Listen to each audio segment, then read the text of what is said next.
భద్రాచలం ప్రభుత్వ డిగ్రీ కళాశాలను నాక్ కమిటీ బృందం సందర్శించింది. కళాశాల పనితీరును, వివిధ రికార్డులను, తరగతి గదులను పరిశీలించి అధ్యాపకులతో, విద్యార్థులతో మాట్లాడి వారి అభిప్రాయాలను తెలుసుకున్నారు. భద్రాచలం ప్రభుత్వ పూర్వ విద్యార్థుల సంఘం ప్రధాన కార్యదర్శి తోటమల్ల బాలయోగి పలు సమస్యలను కమిటీ దృష్టికి తీసుకుని వచ్చారు.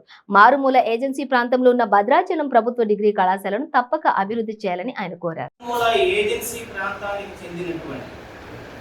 ఈ ప్రాంతం నుంచి ఈ కళాశాలలో ఆమాత్రమైన సౌకర్యాలు ఉన్నప్పటికీ కూడా ఎడ్యుకేషన్ వైపు బాగా దృష్టి మరల్చినటువంటి ఏజెన్సీ ప్రాంతంలో ఉన్నటువంటి గిరిజనేతరకు సంబంధించినటువంటి పీపుల్స్ యొక్క పిల్లలు ఈరోజు ఎడ్యుకేషన్ వైపు బాగా సో ఇక్కడ ఎడ్యుకేషన్ ఇంపార్టెన్స్ ఉంది.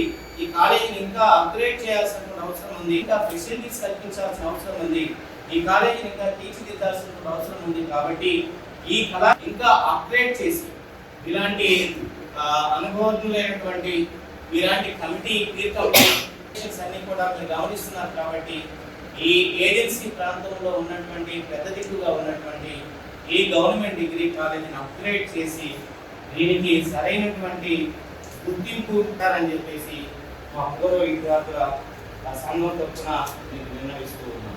కాబట్టి దయచేసి చైర్మన్ గారు అండ్ కమిటీ మెంబర్స్ ఆలోచించి ఈ కాలేజీని అప్గ్రేడ్ చేయడానికి, ఈ కాలేజీకి కావాల్సినటువంటి ఫెసిలిటీస్ రావడానికి కావాల్సినటువంటి ఫండ్స్ ఏవైతే ఉంటాయో వాటిని దీనికి కేటాయించే విధంగా ఈ కాలేజీని అప్గ్రేడ్ చేస్తారని మీ ద్వారా మేము గవర్నమెంట్